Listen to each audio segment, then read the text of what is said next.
Gloria a Dios. Gloria a Dios. Amén. Pensé que se había olvidado mi nombre. O sea, ahí sí se complicaba, ¿verdad? En una ocasión alguien estaba acá en la dirección y me iba a anunciar, ¿no? Y me decía, y bueno, con nosotros nuestro pastor, y no recordaba, ¿verdad? Ese momento medio embarazoso, ¿sí o no? Que nos pasa a veces. Entonces yo pensé que al final se olvidó mi nombre, ¿no? Gloria a Dios. Dale un fuerte aplauso a Jesucristo. Amén. Bien, mi hermano. Le saludo con la preciosa paz de nuestro amado Señor Jesucristo. Y también saludamos a todos los hermanos y amigos que nos visitan a través de las redes sociales. Señor, añada bendición a vuestra vida. Amén. Bien, hoy es jueves noche de estudio bíblico y vamos a continuar con el estudio de Apocalipsis. Hoy nos toca ver el mensaje a la séptima iglesia, a la iglesia de la Odisea, y quiero invitarlo a que abra su Biblia en el libro de Apocalipsis, capítulo 3, y demos lectura a los versos 14 hasta el verso 22. Apocalipsis, capítulo 3, verso 14 al verso 22. Amén. Me dice amén cuando ya tenga la cita bíblica. Gloria al Señor. Dice la palabra del Señor de la siguiente manera: y escribe al ángel de la iglesia de la Odisea: he aquí el amén, el testigo fiel y verdadero, el principio de la creación de Dios, dice esto: yo conozco tus obras, que ni eres frío ni caliente. Ojalá fueses frío o caliente. Pero por cuanto eres tibio y no frío ni caliente, te vomitaré de mi boca. Porque tú dices: yo soy rico y me he enriquecido, y de ninguna cosa tengo necesidad. Y no sabes que tú eres un desventurado, miserable, pobre, ciego y desnudo. Por tanto, yo te aconsejo que de mí compres oro refinado en fuego, para que seas rico, y vestiduras blancas para vestirte, y que no se descubra la vergüenza de tu desnudez. Y unge tus ojos con colirio, para que veas. Yo reprendo y castigo a todos los que amo. Sé pues celoso y arrepiéntete. He aquí, yo estoy a la puerta y llamo. Si alguno oye mi voz y abre la puerta, entraré a él y cenaré con él y él conmigo. Al que venciere, le daré que se siente conmigo en mi trono, así como yo he vencido y me he sentado con mi Padre en su trono. El que tiene oído, oiga lo que el Espíritu dice a las iglesias. Amén. Cierre sus ojitos y oremos. Padre eterno, en el nombre de Jesús, Señor, queremos darte gracias por esta noche en donde nos permites, Dios mío, escuchar tu palabra, escuchar tu enseñanza. Te ruego que nos hables al corazón. Necesitamos, Señor, que tu palabra cale profundamente, porque ella es la verdad. Y la verdad desnuda nuestra alma para corrección, porque como hemos leído, tú nos amas, Señor. Y es en ese amor que nos corriges y nos instruyes a seguir el camino verdadero. Que no nos apartemos ni a derecha ni a izquierda, porque rectos son tus caminos, Señor. En el nombre de Jesús te ruego, Espíritu Santo, que te lleves todo afán, toda preocupación y toda situación que quiera, Señor amado, ahí captar o llamar la atención, que no sea tu voz, tu mensaje, Padre.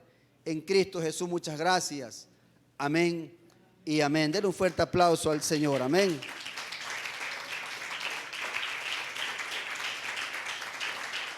Gloria a Dios. Mi hermano, en esta oportunidad nos toca ya el mensaje, el último mensaje, ¿verdad? Que el Espíritu Santo, a través de, ¿verdad?, del apóstol Juan, da a las iglesias. Y bueno, hemos ido estudiando algunas cosas interesantes.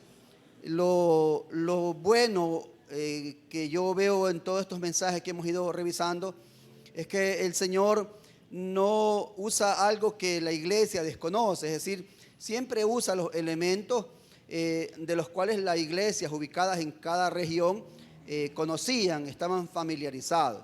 Y por lo tanto pienso que tomando en cuenta las etapas que ha vivido la iglesia, desde la iglesia primitiva, la iglesia del primer siglo, hasta la era actual, también nosotros nos identificamos con las iglesias, ¿verdad? En ese orden, en sus etapas. Y la iglesia de la Odisea no es la excepción.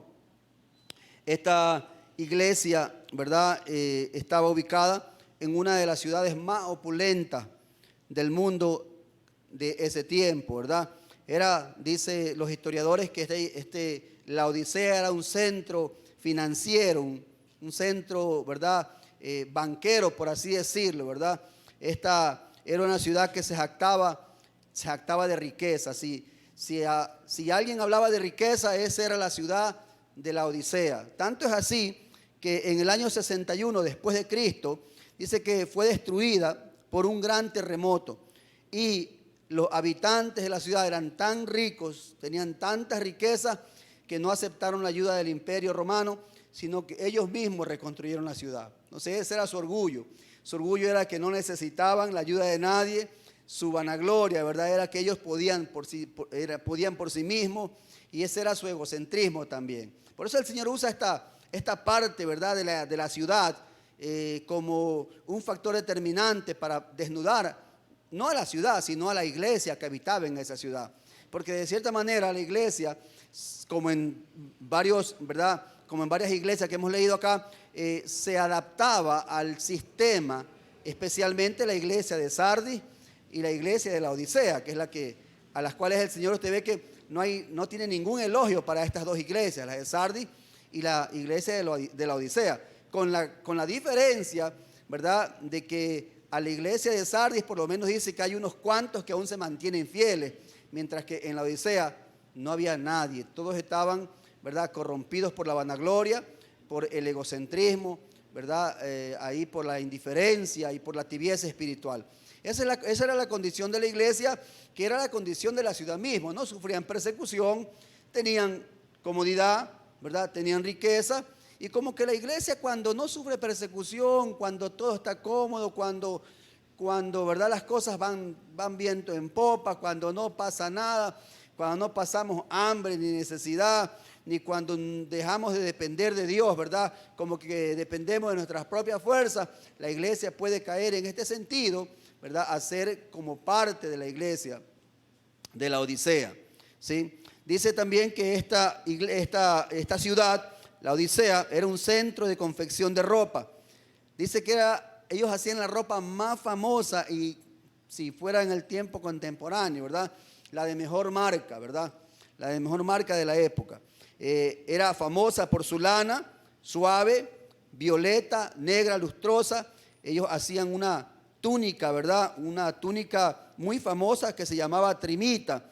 Era una prenda de vestir de alta calidad y hecha de excelente lana. No había mejor ropa que la que hacía esta ciudad comercial, financieramente hablando, ¿verdad?, de muchos recursos.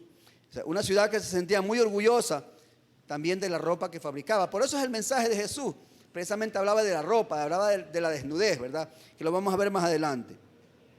Dice los historiadores que la Odisea era también famosa porque tenía un gran centro médico, ¿sí? Los médicos, ¿verdad?, más famosos de la época salieron de la Odisea y eran reconocidos, ¿verdad?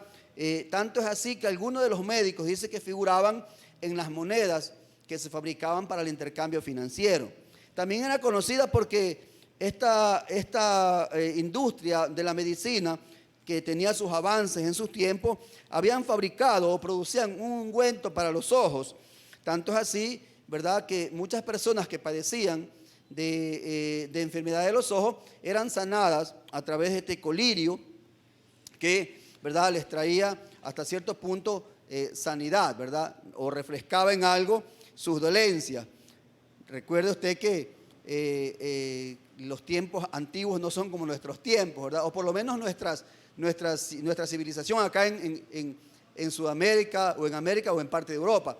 En Asia, ¿verdad?, o en las partes desérticas, ¿verdad?, donde el viento, la arena, el polvo, principalmente lo que dañan son los ojos. Entonces esta era, ¿verdad?, la ciudad que había descubierto este famoso ungüento, y era famosa por eso. Mucha gente iba, ¿verdad?, a la Odisea precisamente a comercializar, a comprar esto que era el boom de la medicina de la época.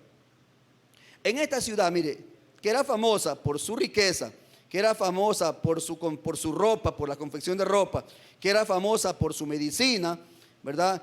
Ahí había una iglesia del Señor. Una iglesia que aproximadamente, ¿verdad?, tenía ya unos 30 años formada. Se dice también que había un gran centro, ¿verdad?, un gran número de judíos que se convirtieron al Señor allí y que habitaban, ¿verdad?, o eran parte de la iglesia del Señor. Desafortunadamente, ¿verdad?, esta iglesia fue una iglesia que, como ya hemos visto, no recibe ningún tipo de elogio. De lo que desde el verso 14 hasta el verso 22 no vemos que el Señor diga algo positivo acerca de la iglesia de la Odisea. No significa esto que Dios no amaba a la iglesia de la Odisea, no. Lo que significa es que Dios es bueno y al contrario, ¿verdad?, la ama para reprocharle o para desnudarle o para examinarla y para decirle, esto eres, porque así se manifiesta Dios desde el principio de estos versos, como el fiel y verdadero, el testigo fiel y verdadero, como el amén, ¿sí o no?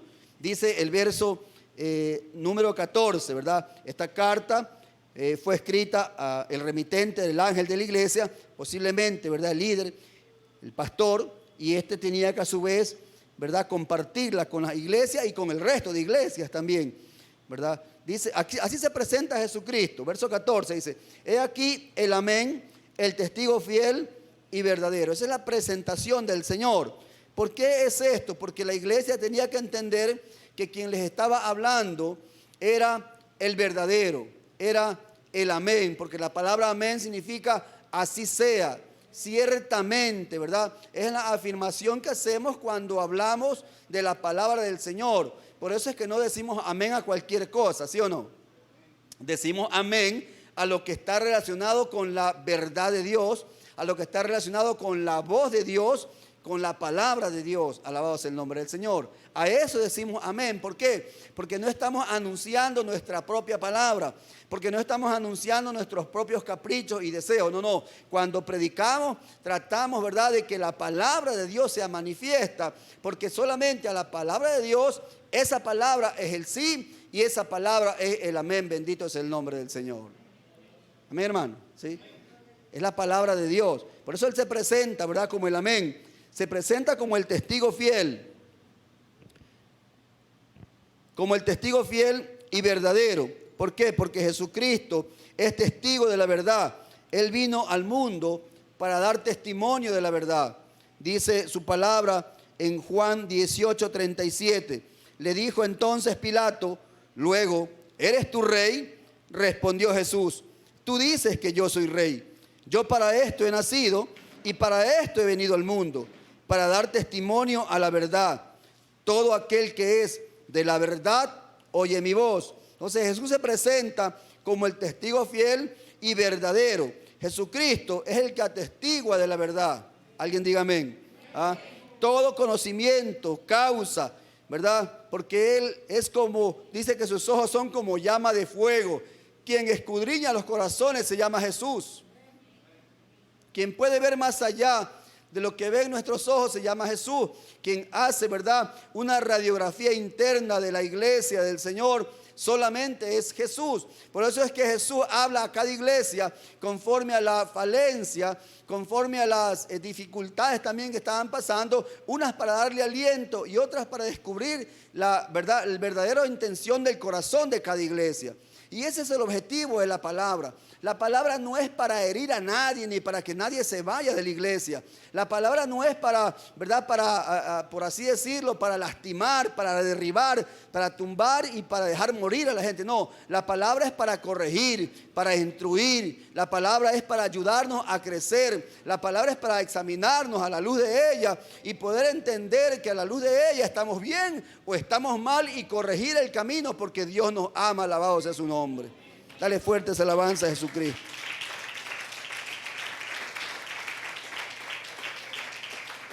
Entonces Jesús dijo, ¿verdad?, que Él vino al mundo para dar testimonio de la verdad.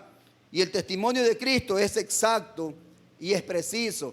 Jesús no utilizó ningún otro argumento con ninguna iglesia de la que hemos estado estudiando que no sea el argumento que se ajustaba a la situación espiritual de cada iglesia. Amén, hermano.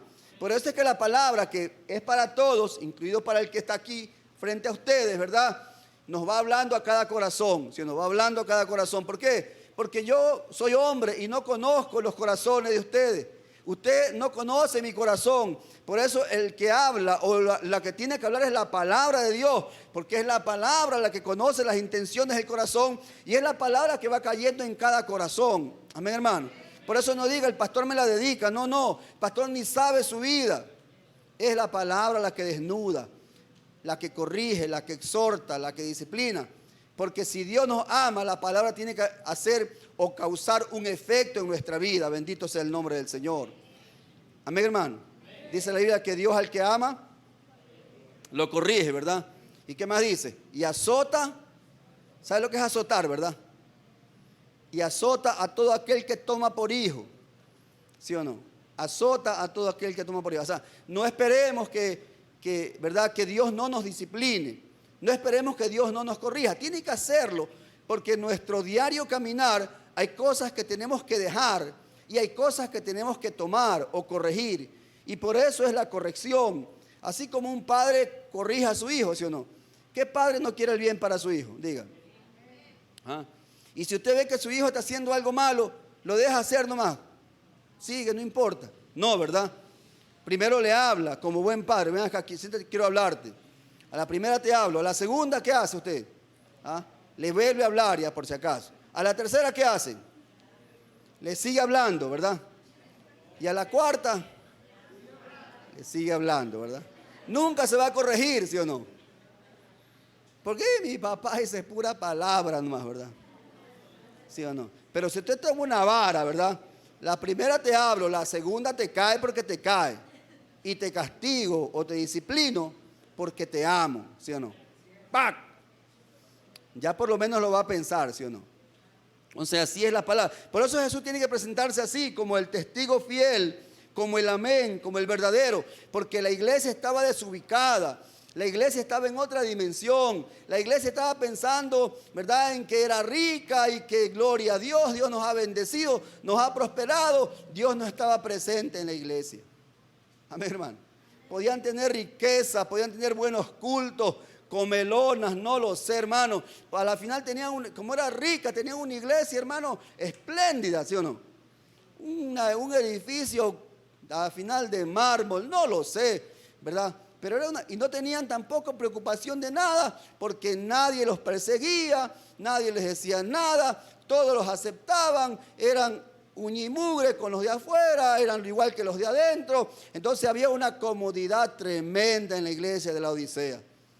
Y se habían acostumbrado a eso, ¿sí? Y decían, el Señor está con nosotros. El Señor no estaba con ellos.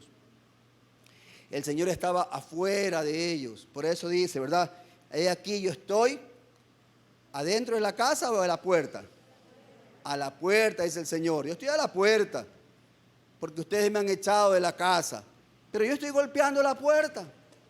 Si alguno oye mi voz y me abre, yo entraré y cenaré con él y él conmigo, ¿sí o no? O sea, en otras palabras, el Señor estaba diciendo, yo estoy fuera, me han dejado fuera. Están confiando en sus propias, ¿verdad?, en sus propias fuerzas, en sus propios esfuerzos. Están confiadotes en sí mismos, pero yo estoy fuera, me han relegado. Amén, hermano. ¿Sí? Luego dice, ¿verdad?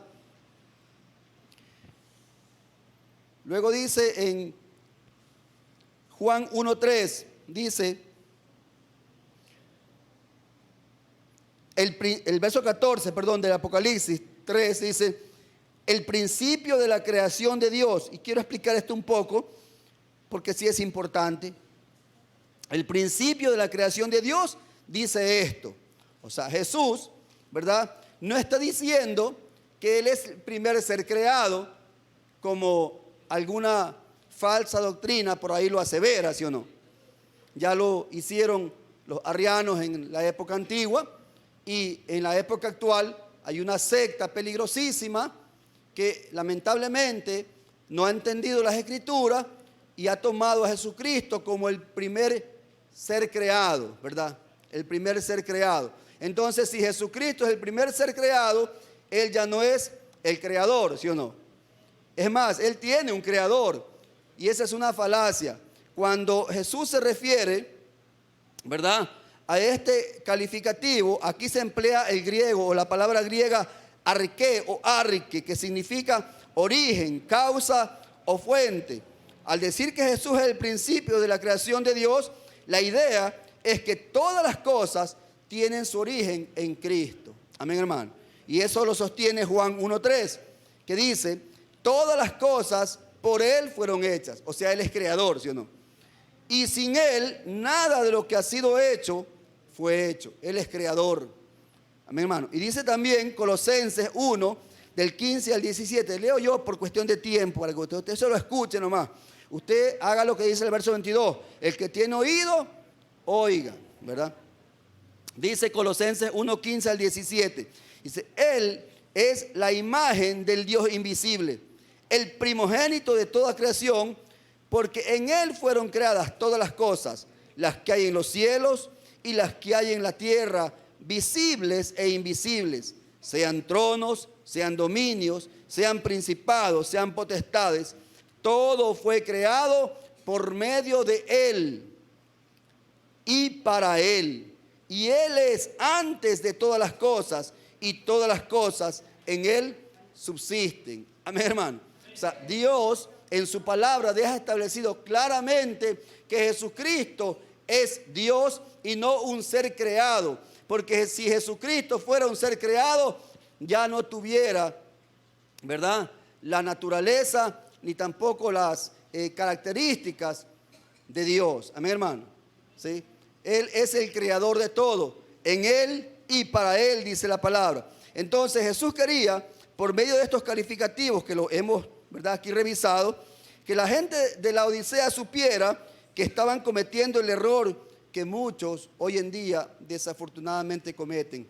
Dejar, ¿verdad?, de ver a Jesús como lo que es.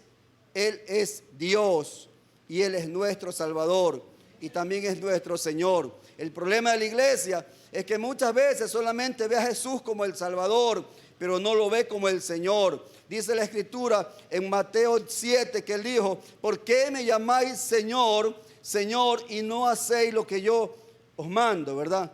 ¿Por qué me llaman Señor y no hacen lo que les digo que tienen que hacer? Entonces, muchas veces la iglesia le llama Señor a Jesucristo, pero no hace lo que Jesús dice que hagamos. Bendito sea su nombre. Amén, hermano. Y esa era parte del problema de la iglesia de la Odisea.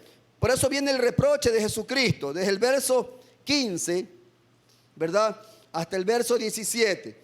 Dice, yo conozco tus obras. Otra vez, ¿verdad?, vemos acá la omnisciencia de Jesucristo, cualidades, ¿verdad?, de su divinidad.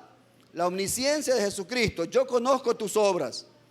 Es decir, que para Jesús lo que nosotros hacemos no es indiferente, sea bueno o sea malo, ¿sí o no? Pero no es indiferente. Ahora, es probable, no lo dice en sí, podemos asumir también que la iglesia no es que hacía malas obras.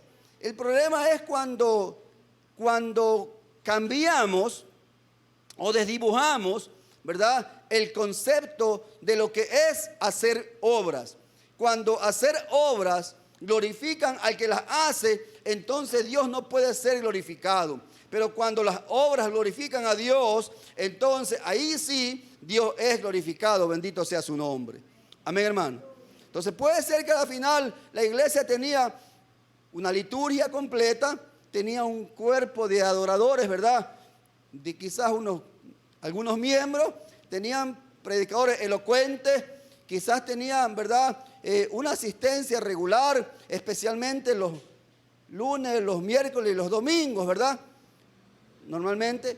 Y a la final la gente decía, ¿verdad?, esa es una iglesia. Y todos pensaban que esa iglesia era una iglesia llena, pero no eran llenas del Espíritu Santo, eran llenas de cualquier cosa, ¿verdad?, menos del Espíritu Santo. Amén, hermano. Entonces, para Jesús no era desconocida las obras de la iglesia en la Odisea. Entonces, pero dice el Señor que ni eres ni frío ni caliente. Ojalá fueses frío o caliente. Pero por cuanto eres tibio y no frío ni caliente, te vomitaré de mi boca. Nuevamente el Señor utiliza alegóricamente una figura que para la Odisea no era desconocida y que para la iglesia actual tampoco es desconocida si hablamos en el plano espiritual. La Odisea tenía todo menos agua. De hecho, las ruinas que existen aún, se ve claramente como los romanos construyeron, ¿verdad?, acueductos para que el agua que la compraban de Hierápolis, aguas calientes, aguas termales, llegaran a la ciudad. Se gastaron en tremenda construcción, tenían plata, ¿verdad?, para tener agua caliente, ¿verdad?, que si bien es cierto salía caliente, llegaba tibia a su destino. Esta agua tibia, que no era desconocido para los luadicenses, ¿verdad?, esta agua tibia no se la podía beber. Y aquel que la bebía le causaba vómito por lo tibia y por los minerales que ella llevaba. Tenía que pasar por un proceso para potabilizarla, por así decirlo, de tal manera que fuera un agua bebible. Entonces, por otra parte, había en Colosas, que quedaba cerca, creo que a 15 kilómetros según lo que estudiaba el mapa, ahí sí había agua fría, pero esa agua no era la que ellos compraban. Entonces, para la Odisea no era desconocida el agua fría, no era desconocida el agua caliente de Hierápolis y tampoco era desconocida el agua tibia que les llegaba a ellos, ¿sí o no?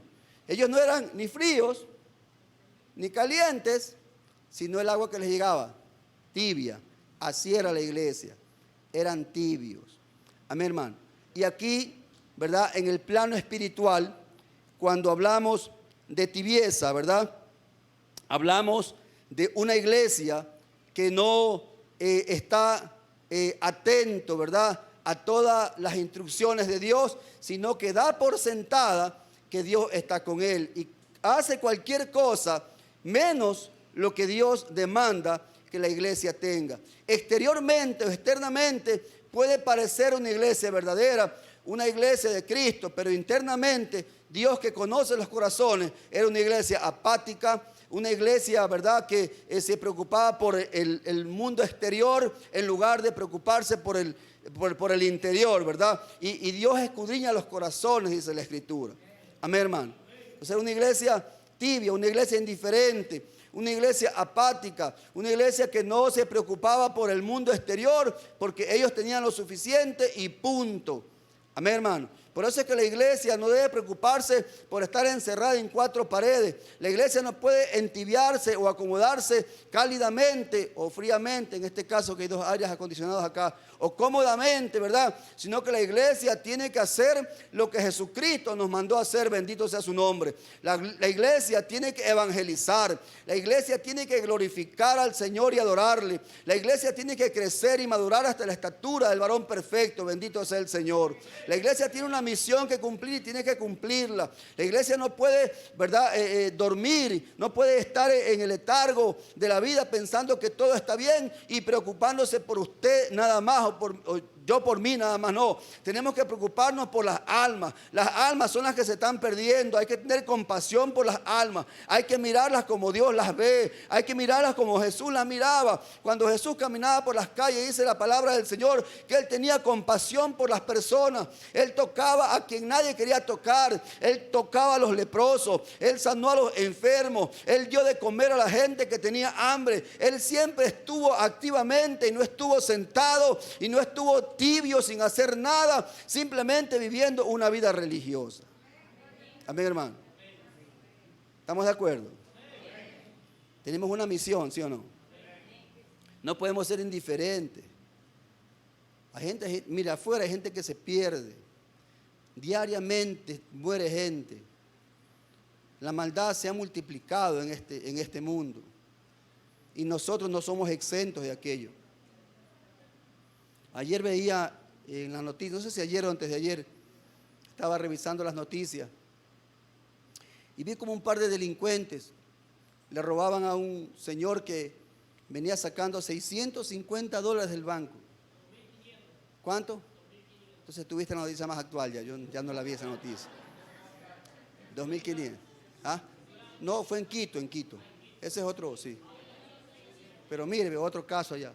$650 decía él. No, mataron a la esposa, hermano. Iba con la esposa y él se resistió y el delincuente disparó el arma, le dio un tiro en la cabeza a la señora murió, igual se le llevó el dinero. Imagínense, tremendo, la maldad se ha multiplicado. ¿Sí? La maldad se ha multiplicado. ¿Sí o no que a veces da hasta miedo salir a la calle, sí o no? Y uno anda como asustado a veces, ¿verdad? ¿Sí o no? Porque no estamos exentos de que venga alguien y le robe, ¿sí o no? Y es verdad que le dicen, no, yo estoy con Cristo, Cristo me cuida, pero ¿y si le roban? No, no está Cristo ahí en ese momento. ¿Sí? O sea, no estamos exentos de que nos pasen cosas. Y tenemos que tener cuidado. Hay que ser, ¿verdad?, cautelosos, hay que confiar en Dios, pero hay que ser cautelosos también. No hay que darle chance al enemigo, ¿verdad? Entonces, la maldad se ha multiplicado. La gente está muriendo, hermano, la gente está yéndose al infierno. No es poca cosa, que entendamos esto. O sea, ya somos salvos, gloria a Dios. Pero la gente que está muriendo, ¿ah? La gente que se está perdiendo.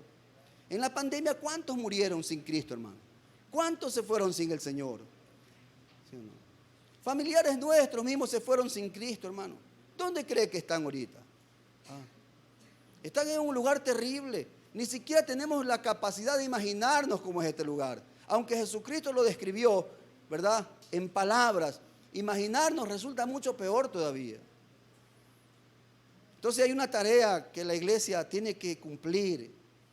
Primero en la oración. Por eso oramos, hermano, dice, siempre oramos por los mendigos. Siempre oramos ¿verdad?, por los extranjeros, por los que están en la calle. Porque oramos por todo el mundo. Tenemos que orar por todo el mundo para que el Señor toque el corazón y se conviertan. Y si ya le llegó la hora, le llegó, pero que se vayan con Cristo. Esa es la finalidad. Amén, hermano. Y no sentarnos, ya soy salvo, gloria a Dios, que Cristo venga y que me lleve. Y el resto no me interesa. No es así. Eso es estar en la tibieza, ¿verdad? El pensar que pensar así, valga la redundancia, ¿verdad?, es agradable a los ojos del Señor. Cuando no hay esfuerzo, cuando estamos cómodos, cuando no hay nada que nos incomode. Porque lamentablemente la iglesia entra en tibieza cuando todas estas cosas pasan, cuando no hay nada que nos incomode, cuando hay plata en el bolsillo, cuando no hay, ¿verdad?, crisis de salud, crisis financiera, cuando no hay ninguna cosa que nos perturbe, estamos bien con el Señor. Y por eso es que mucha gente, cuando está bien con el Señor, lo que hace es ausentarse de la iglesia, ¿sí o no? Pero cuando comienzan los problemas, son los primeritos que están en el culto. Es más, son los primeros que están orando aquí al frente. Y ahí sí las lágrimas salen de verdad, ¿sí o no? Salen esas lágrimas gruesotas, ¿sí o no?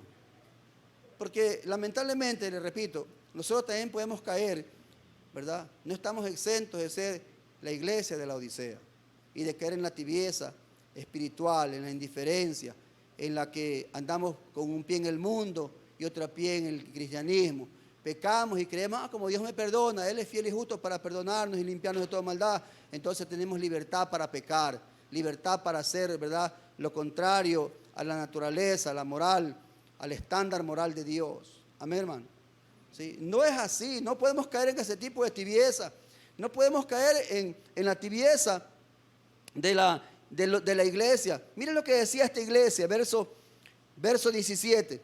Porque tú dices, mira, dice, ellos decían, cuando dice tú dices, o ellos decían, estamos hablando ¿de qué? De vanagloria, ¿verdad? Yo digo, ¿verdad? Yo, hermano, y yo por aquí, y yo por allá, y yo, ¿verdad? Todo es yo, dice, porque tú dices, yo soy rico, porque realmente yo tenía plata, ¿sí o no?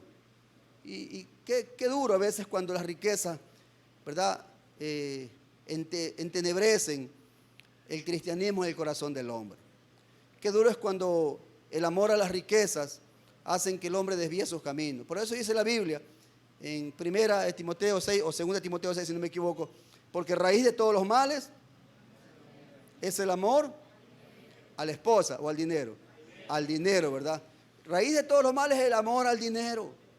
Mire, y hay gente que anda, mano, no está tranquila si no anda buscando enriquecerse, sino porque piensa o pone la esperanza en las riquezas.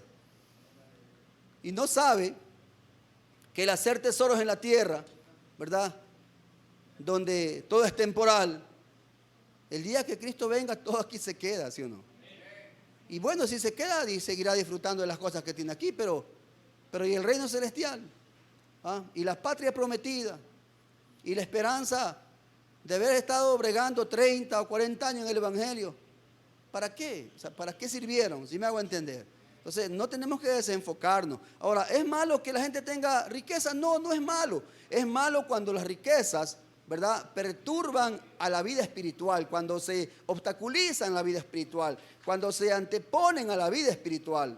Amén, hermano. Las riquezas no deben movernos de nuestra vida cristiana.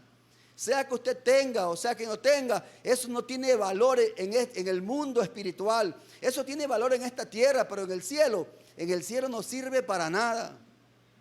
Amén, hermano. En el cielo no sirve para nada. Porque tú dices, tú eres rico, pero eres pobre, ¿sí o no? Tú eres rico y me he enriquecido y de ninguna cosa tengo necesidad. ¿Cuántos dicen así? ¿Ah? Bueno, creo que en estos tiempos es difícil que podamos decir así, ¿verdad?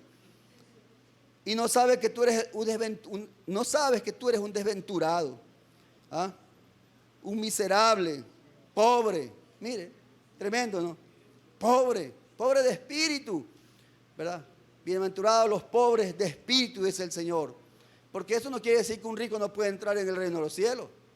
No, si el rico pone la esperanza en su riqueza, eso es otra cosa. Pero una persona que tenga riqueza, que ha prosperado, pero que su alma, su corazón, su vida, ¿verdad?, está puesta en el Señor, su confianza está en el Señor, ¿verdad?, se va al cielo. Amén, hermano. Por eso, ¿verdad?, le escribe, creo que el apóstol Juan a Gallo, si no me equivoco: yo deseo que tú seas prosperado en todo, le dice, ¿verdad?, en salud, así como prospera tu alma. Entonces, ¿es malo prosperar? No, no es malo prosperar, pero sí es malo que cuando yo prospere me olvide de Dios. Que cuando yo prospere me aparte de Dios. Cuando yo prospere anteponga la prosperidad a Dios. Amén, hermano. ¿Sí? Por eso es que todas las personas, si usted lee el Antiguo Testamento, que le pidieron a Dios prosperidad, siempre dijeron al Señor, ¿verdad?, que de todo lo que tú me dieres, el diezmo apartaré para ti. ¿Por qué? Porque esa era una señal de que no me olvido de Dios, de que mi corazón no se ha endurecido, de que mi corazón no es un corazón egoísta, sino que aún sigo dependiendo de Dios. Amén, hermano. ¿Sí? Te dice, tú eres pobre de espíritu. No era pobre en cuestiones de bolsillo, de riqueza. Tenían plata, no tenían necesidad, no pasaban hambre como otras iglesias, no estaban siendo perseguidos como otras iglesias.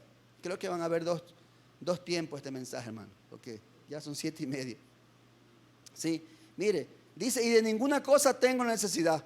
Y no sabe que tú eres un desventurado, miserable, pobre, ¿verdad? De ricos Dios le dijo, eres pobre. Después dice, ciego. Pero ¿cómo ciego si ellos tenían la medicina oftálmica, hermano? Eran, por así decirlo, ¿verdad?, la crema de los médicos, la Odisea. Sí, tenían la medicina para los ojos naturales, pero no tenían la medicina para los ojos espirituales. Porque la medicina para los ojos espirituales se llama Jesucristo, alabado sea su nombre. Por eso es que Jesucristo, hermano, nos aclara la vista, nos hace ver nuestra verdadera condición. Bendito sea el Señor. Amén, hermano. Dice, pobre, ciego y desnudo. ¿Cómo que desnudo? Si ellos tenían la mejor fábrica de ropa, creaban la mejor túnica, eran la marca élite, ¿verdad?, el top de las marcas, por así decirlo, ¿verdad?, en cuestión de costura, en cuestiones de ropa. Sin embargo, Dios dice, estás desnudo, ¿verdad? Porque no es la ropa que usted trae, ni la que yo traigo, la verdadera ropa espiritual. Dice Apocalipsis 19, váyase conmigo a Apocalipsis 19. 19, 7 y 8. Dice, gocémonos y alegrémonos y démosle gloria, porque han llegado las bodas del Cordero y su esposa se ha preparado. Y a ella se le ha concedido que se vista, ¿qué dice ahí? De la ropa de la Odisea. No, dice de lino fino, limpio y resplandeciente, porque el lino fino es las acciones justas de los santos. Amén, hermano. Mire, el lino fino no es ropa, ¿verdad? No es ropa, sino las acciones justas de los santos.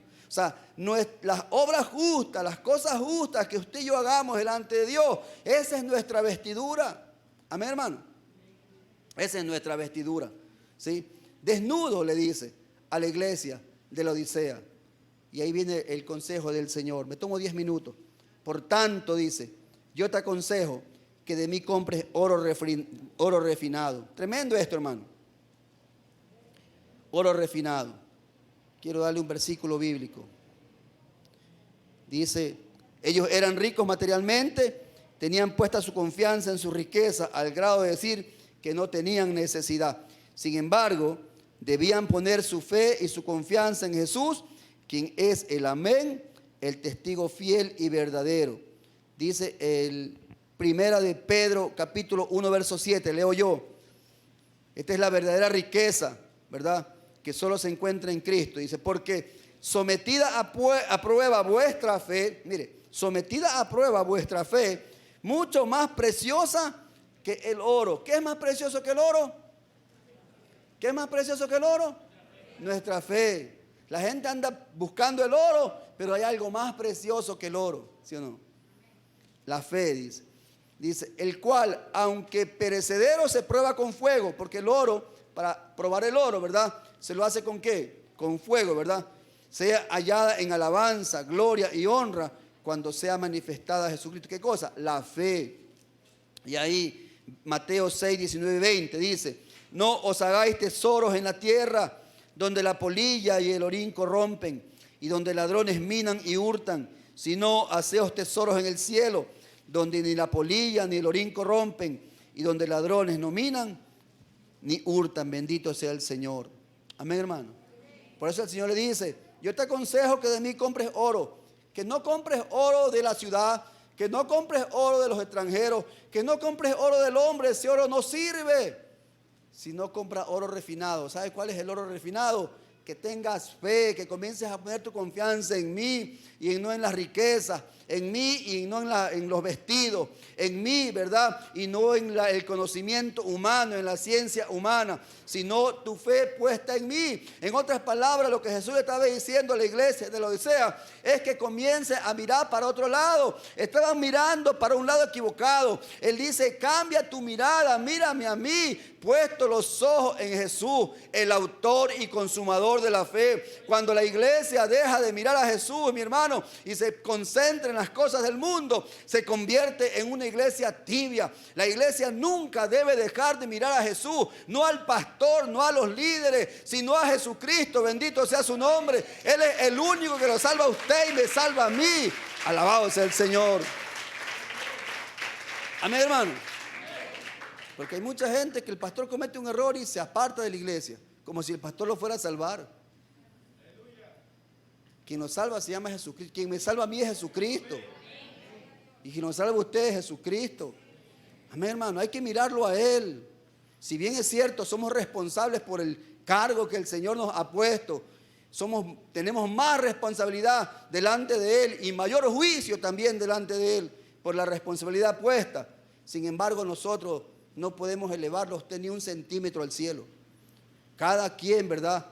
Cada quien debe salir de la tibieza espiritual. Porque dice el Señor, ojalá fuese frío, porque fríos son los inconversos. Pero cuando el converso viene la luz de Cristo, ese hombre puede ser el hombre más fervoroso y ardiente en Cristo cuando conozca la verdad y cuando el Espíritu Santo venga a morar en su corazón. Ojalá fuese frío, ¿verdad? O caliente, porque el caliente está en el fuego, ¿sí o no? Pero eres tibio. Hermano, cuando la tibieza espiritual llega a un cristiano, créame que todo lo que diga el Señor de su palabra o alguien desde el púlpito mencionando a Dios, va a caerle mal. Todo lo que se diga, nada le va a ajustar, nada, absolutamente nada. Porque está tibio y el tibio ya no escucha. El tibio se acomodó, el tibio ya no quiere salir de su indiferencia. El tibio quiere defender lo que el mundo dice, lo que la filosofía del mundo dice. Eso hace el tibio. Y dice el Señor al tibio, yo lo vomitaré de mi boca. No tiene lugar el tibio en el cielo. El frío tiene esperanza más que el tibio. ¿Sí o no? El frío tiene esperanza más que el tibio. Por eso dice, ojalá fuera frío. porque mi Espíritu Santo te puede hacer arder, ¿verdad? Pero el tibio no, porque se acostumbró a una vida, ¿verdad? Y dice, estoy bien, estoy tranquilo, Dios está conmigo, gloria sea al Señor. Hace rato que Dios no está contigo. Y no me refiero a ti, iglesia, me refiero a todo hombre y mujer que ha caído en la tibieza espiritual. Por eso el Señor, en amor, ¿verdad?, da esta carta y dice, ¿verdad?, en el verso 18, ¿verdad?, yo te aconsejo que de mí compres oro refinado en fuego para que seas rico, ¿verdad?, a través de la fe, y vestiduras blancas para vestirte, como ya vimos en Apocalipsis 19, y que no se descubra la vergüenza de tu desnudez. Y unge tus ojos con colirio para que veas. Mire, las tres cosas, ¿verdad?, que justamente la Odisea tenía y que se enorgullecía, son las tres cosas que el Señor le aconseja que compre. Por un lado, oro, no el oro que tiene la ciudad, sino oro refinado, ¿verdad?, con fuego.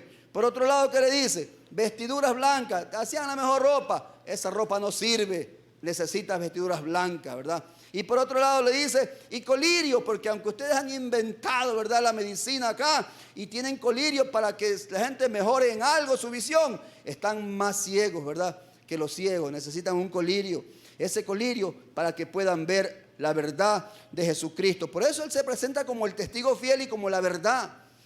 Después dice el verso 19, y yo reprendo y castigo a todos los que amo. Esto es precioso, hermano, porque Jesús no estaba desamparando a la Odisea, no, le estaba llamando la atención. ¿Con qué objetivo le estaba llamando la atención? Para que ellos abran su corazón, para que se vuelvan de su tibieza, de su mal camino. Por eso Él dice, yo reprendo y castigo a todos los que amo. ¿Cuántos creen que Dios reprende y castiga a todos los que ama? Escuche, cuando Dios castiga y reprende al que ama, es porque eso certifica que somos hijos, porque Dios al hijo que ama, a ese hijo lo disciplina. Amén, hermano. Sé pues celoso y arrepiéntete. No hay nada más, ¿verdad?, ahí especial para el corazón de Dios que un corazón contrito, humillado y arrepentido. Por eso el verso 20, con esto termino, dice, he aquí, yo estoy a la puerta. Y repito, esto significa que Jesucristo no estaba adentro, ¿sí o no? Estaba afuera. Porque ¿quién golpea la puerta? ¿El que está adentro o el que está afuera? ¿Sí o no? Él estaba afuera, pero estaba golpeando.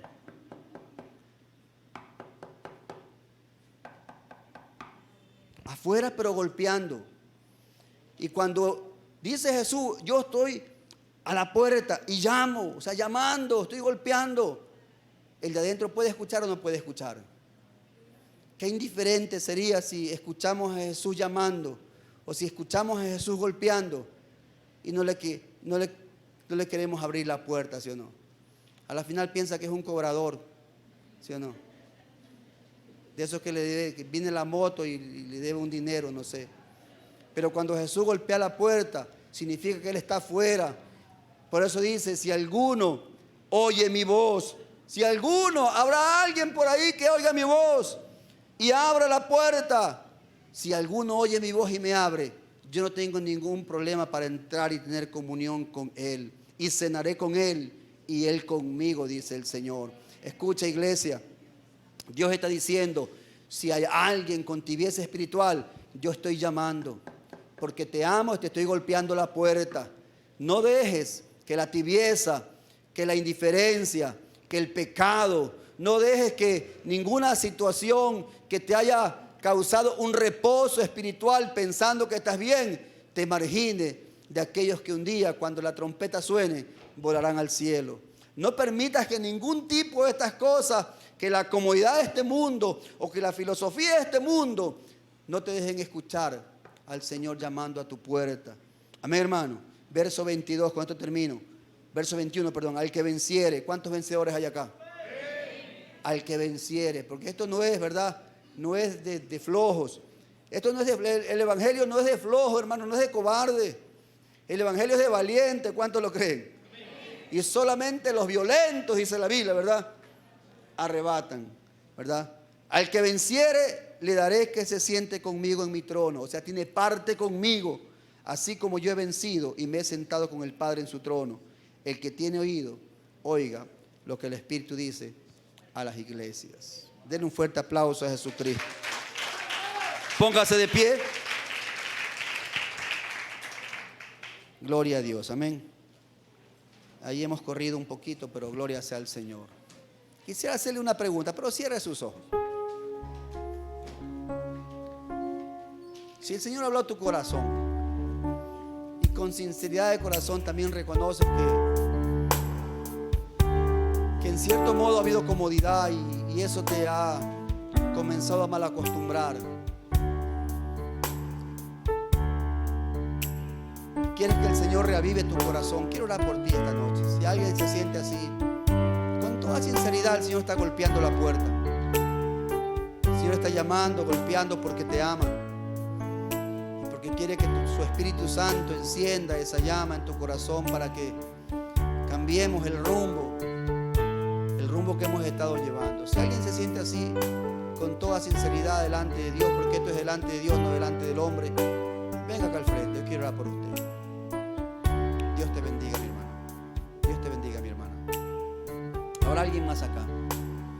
Si quiere encender la llama y el fuego de Dios en tu corazón, para que no permitamos que ningún tipo de situación de tibieza espiritual nos arranque, ¿verdad?, la bendición, nos arranque de esa posición en la cual el Señor por su amor nos puso y nos colocó. Él conoce tu condición, yo no la conozco, yo solo conozco la mía. Él es el que habla, Él es el que llama a la iglesia. Bendito sea el Señor. Gloria sea el Señor. Aún queda un pequeño espacio de tiempo.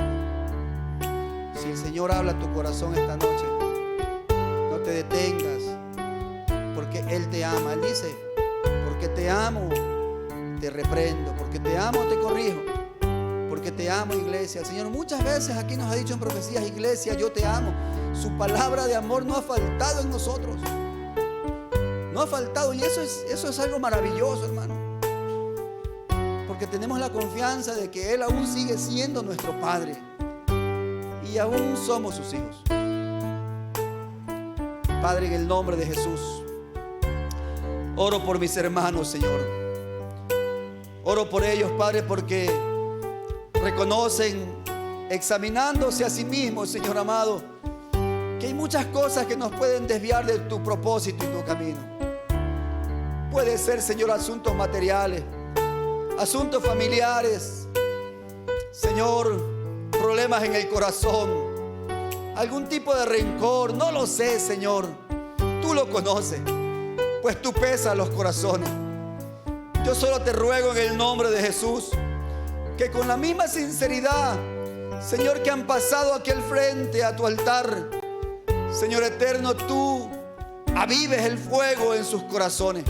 Arranca de ellos, Padre, porque han entendido, Señor, hemos entendido, todos acá hemos entendido que tú siempre estás llamando, que siempre estás tocando la puerta, Señor, y que anhelas que te abramos y te invitemos a entrar, porque tú quieres cenar con nosotros, tú quieres tener una comunión con nosotros. Solo está en nosotros también anhelarla contigo, Señor. Te ruego, Espíritu Santo, toca los corazones en esta noche. Tócalos, Señor. Aviva el fuego, Padre.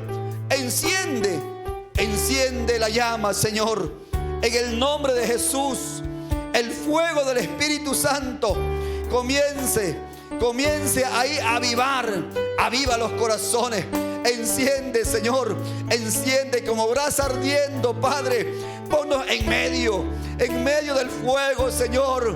Pruébanos ahí, Padre, en el nombre de Jesús. Espíritu Santo, toma el control, Señor.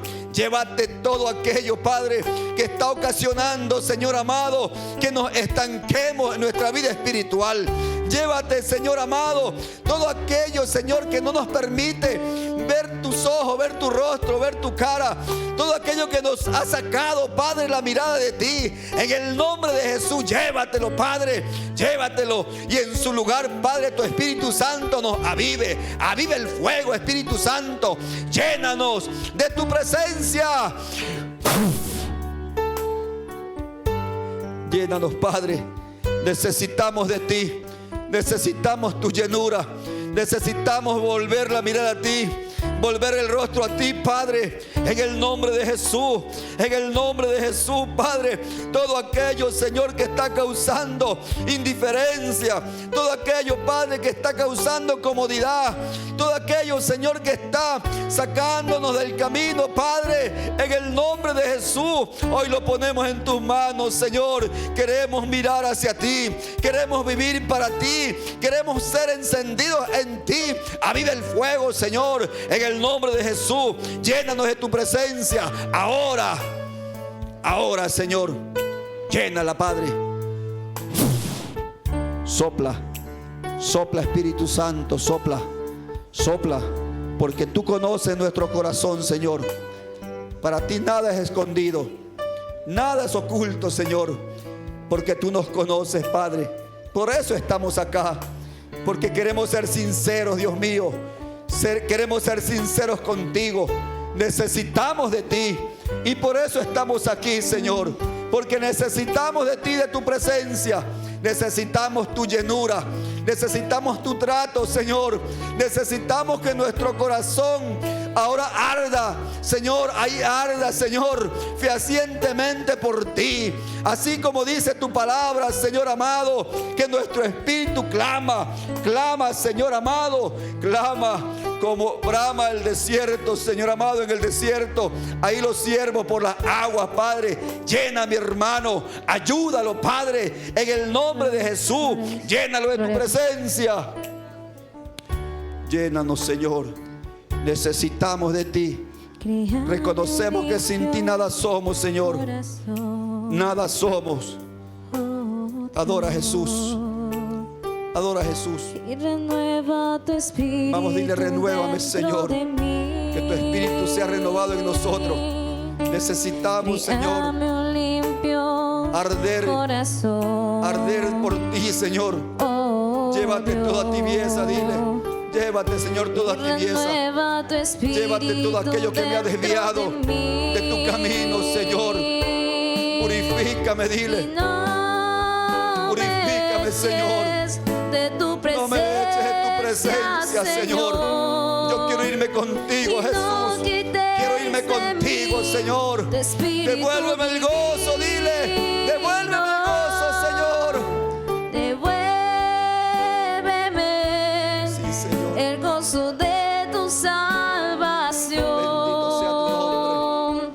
Y renueva tu espíritu dentro de mí. Renuévame, Señor. Renuévame, Señor. Vamos, díselo por última vez. De tu presencia, Señor. Díselo: no me eches de tu presencia. Y no quites de mí. No quites de mí, Señor. Divino. No quites tu Espíritu Santo. No lo quites, Señor. No lo quites. Devuélveme el gozo, Jesús. El gozo de tu salvación. Y renueva tu espíritu dentro de mí. Gracias, Señor. Gracias, Padre. Gracias, Hijo, y gracias, Espíritu Santo. Bendito sea tu nombre. Bendito sea tu nombre.